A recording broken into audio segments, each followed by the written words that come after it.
There comes a moment in every man's life when the silence becomes louder than the noise, when the absence of someone echoes more than their presence ever did. You thought you had it all figured out. You gave your time, your energy, your heart, and still they left. Or worse, they stayed and made you feel invisible, and now you're stuck in your own head, asking, what did I do wrong? Replaying every text, every date, every laugh, trying to rewrite the ending that already happened? And you tell yourself, if I just hold on a little longer, maybe they'll see me, maybe they'll come back. But here's the truth, you were never meant to beg for love. You were meant to be loved freely, confidently, unapologetically. God didn't create you to chase after people who can't recognize your worth. He created you to stand strong, to detach, not in bitterness, but in peace, because sometimes the greatest act of strength is walking away from what breaks you with your dignity intact. It's not about suppressing your feelings. It's about rising above them. It's about learning how to sit in the middle of chaos and still find your calm. Because the storm around you is not greater than the stillness within you. You've been holding on, haven't you? Holding on to someone who's already let go of you emotionally. Holding on to conversations that ended weeks ago. Holding on to the hope that one day they'll turn around and say, I was wrong, I need you. But let me tell you something that may sting now, but will set you free later. Some people are in your life not to stay, but to teach. The longer you hold on to what no longer feeds your soul, the more you block what was meant to grow in your life. It's not weakness to let go, it's wisdom, because what you're clinging to might be the very thing God is trying to remove. That delayed reply, that one-sided effort, that constant confusion, it's not love, it's a signal, it's a sign that the chapter has ended. But we don't like endings, do we? Especially men. We're taught to fight for everything, to fix it, to make it work. But emotional maturity is learning when fighting for something becomes fighting against yourself. Letting go doesn't mean you don't care. It doesn't mean you didn't love deeply. It means you finally understand that real growth often comes through surrender. You can't plant new dreams in soil that's already dead. You can't build a future on the ashes of a past someone refuses to resurrect with you. When you release what's no longer aligned with your destiny, you make space for something greater. A woman who values your presence, a life that brings peace, not confusion, a purpose that's not dependent on someone else's attention. And here's the beautiful truth. You're not starting over. You're starting right. Every ending is a disguised beginning. Every goodbye is a setup for a better hello. So don't mourn the detachment, embrace it. God doesn't subtract without intending to multiply. But you've got to loosen your grip. You've got to unclench that fist, because what's coming next in your life requires open hands and an open heart. Let go, not in fear, but in faith, because peace always follows obedience, and growth always follows release. Some of you are exhausted, and it's not because of your job, or your schedule, or even life's responsibilities. You're tired because you've become someone's emotional rehabilitation center. You've taken on the role of the fixer, the healer, the savior, but here's the hard truth. You were never meant to carry someone else's healing on your back. You saw her pain, her trauma, her inconsistency, and instead of stepping back, you leaned in. You thought, if I just love her enough, she'll stop pushing me away. If I stay patient, she'll eventually trust me. If I pour more in, she'll finally feel whole. But love is not a project. And you, my brother, are not a repairman. There is a difference between being supportive and being used as a crutch. Between standing beside someone and losing yourself in the process, and if you're constantly the one bleeding while trying to heal someone else, that's not love, that's self-destruction. Let me be clear, everyone deserves grace, but grace is not the same as enabling. Emotional availability does not mean emotional sacrifice. You can love someone and still say, I'm not your therapist. I'm not your trauma center. I'm not responsible for what happened before I arrived. Because when you take on someone else's inner wounds without boundaries, you don't just lose peace, you start doubting your own worth. You begin to think, maybe if I were more patient, more perfect, more loving, she wouldn't be distant or angry or hurt. But her healing is her journey, and it's not your job to drag her across the finish line. The right relationship will feel like alignment, not resistance. Mutual growth, not one-sided repair. You won't feel like you're chasing peace. You'll feel like you're living in it. So if she's not ready to grow with you, don't shrink to fit into her brokenness. Let her go heal, on her own terms in her own time. You're not abandoning her. You're respecting yourself. You're not cold.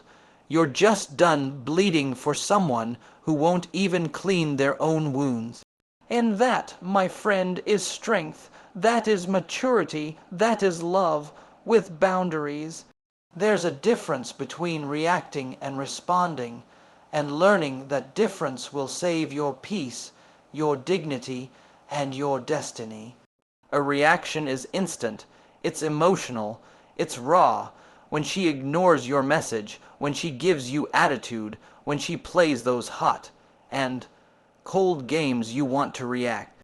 You want to fire back, let her know she can't play with you. You want to show strength, but real strength isn't loud. It's not reckless. Real strength is measured in restraint. You see, a reaction is how the world trained you. To defend yourself, to protect your pride. But a response comes from a man who's already rooted in something deeper than his ego. It comes from peace, from purpose, from power. When someone is trying to bait you into chaos, silence can be the loudest answer. When she expects you to argue and you walk away instead, you just showed her your emotional intelligence is higher than her manipulation. And brother, that's attractive, that's rare, that's unshakable. Don't give people access to your inner world just because they know how to press your buttons. Guard your energy like it's sacred, because it is. Your calm is not weakness, it's wisdom. It's knowing that not every insult deserves an explanation.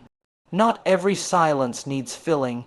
Not every game needs a player. Jesus didn't react when he was mocked, betrayed, or abandoned. He responded with purpose, and you're called to the same. You don't have to prove your worth through arguments. You don't have to convince anyone to treat you right. When you carry yourself with calm confidence, the right people will feel safe around you, and the wrong ones will fall away naturally. So take a breath before you reply. Let the message sit. Let the comment pass. Let your emotions cool. Because one impulsive reaction can destroy what years of maturity built. Learn to pause, not to suppress, but to choose, because the man who can stay calm while the world tries to shake him, that's the man who leads nations, who commands respect, who walks into any room and owns it, not with noise, but with presence. Respond, don't react. That's where your power lies. Let me tell you something that might shift the whole way you see yourself. You are not a discount version of a man. You are not a backup plan. You are not someone's second choice. You are a masterpiece, handcrafted by a creator who doesn't make mistakes. So why are you living like you have to prove your worth to people who can't even see it? You chase validation like it's oxygen. You twist yourself into versions they'll approve of. You stay quiet when they disrespect you, hoping your silence will earn you love. But here's the truth. Your value doesn't decrease just because someone else is blind to it. Your worth isn't measured by who chooses you. It's not tied to a relationship status. It's not defined by how much attention you get, how often they text back, or whether they stay. Your value is fixed, eternal, non-negotiable. God didn't breathe life into you, so you could beg for someone to treat you right. And yet, so many young men get caught in the trap of conditional confidence. If she likes me, I feel strong. If she ignores me, I fall apart. That's not self-worth. That's slavery to someone else's opinion. You've got to stop putting your identity in hands that are too shaky to hold it. Hi, Val. You man knows this. I bring peace, not chaos. I bring vision, not confusion. I bring love that's steady, not desperate. And if someone can't recognize that, I don't argue. I remove myself, because when you know your worth, you don't chase, you attract. You don't compete, you choose. You don't explain yourself to people who already made up their minds. Let them go. Let them think what they want. Let them misunderstand you. You don't need their validation to stand tall. You've already been validated by the one who made you, so today draw a line in the sand, no more discounts. No more explaining, no more shrinking to be liked. You are not up for debate. You are not on clearance. You are chosen, called, and already enough. Your value is not up for negotiation, period. Sometimes the reason you feel so lost is because you're standing too close to what's hurting you. When you're too emotionally invested, too deep in the moment, too wrapped up in their potential, you miss the truth that's been whispering to you all along. This isn't love. This is a lesson. See, confusion thrives in closeness. When you're constantly texting, constantly wondering, constantly adjusting who you are to keep the connection alive, you lose sight of yourself. And when you can't see yourself clearly, you definitely can't see them clearly either. That's why God sometimes allows people to grow distant, not to punish you, but to protect your vision. Just like when a photographer pulls the lens back to capture the full picture, you need distance to see what's really there. You can't heal while you're still in the room where you got wounded. You can't find clarity when you're drowning in mixed signals, emotional highs and lows, and breadcrumbs of affection. And let's be honest, some of you are addicted to the idea of what could be, not what actually is. You think if you just try harder, love harder, wait longer, maybe she'll become what you hoped for. But faith isn't about waiting in the wrong place. It's about trusting that stepping back might be the only way forward.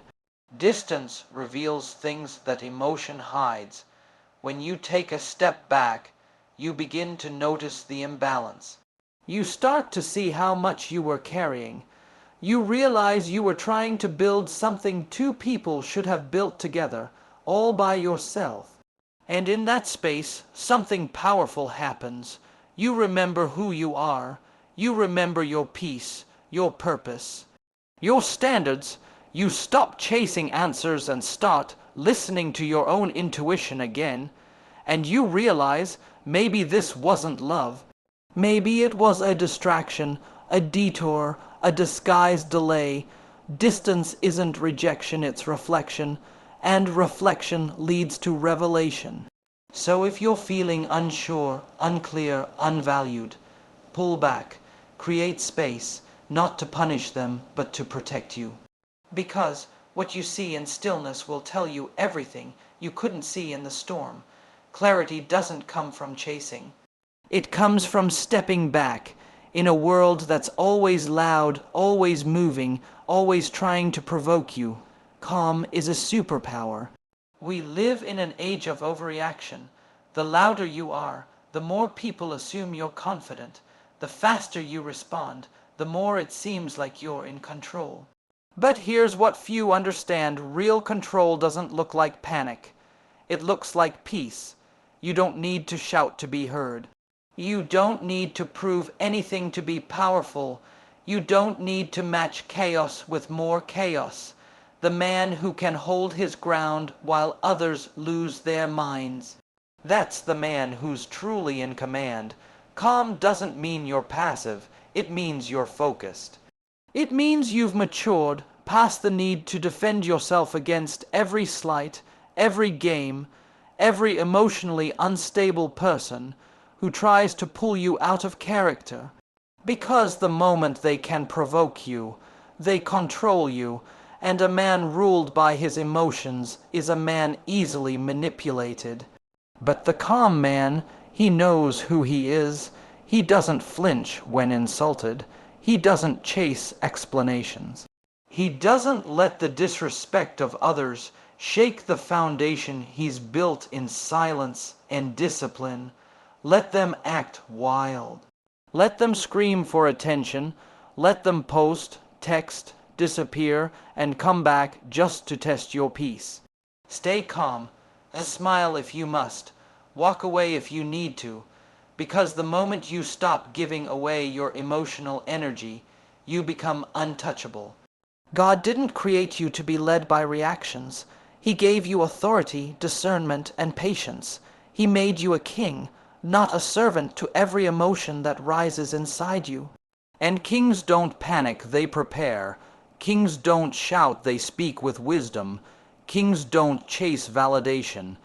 They command respect with presence alone. So the next time the world tries to draw you into drama, remember this: you are not what you feel. You are what you choose to act on. And when you choose calm, you rise above the noise, you hear what others miss, you lead when others follow. You stand steady when others fall. Calm isn't just a personality trait. It's your advantage, your strength, your superpower.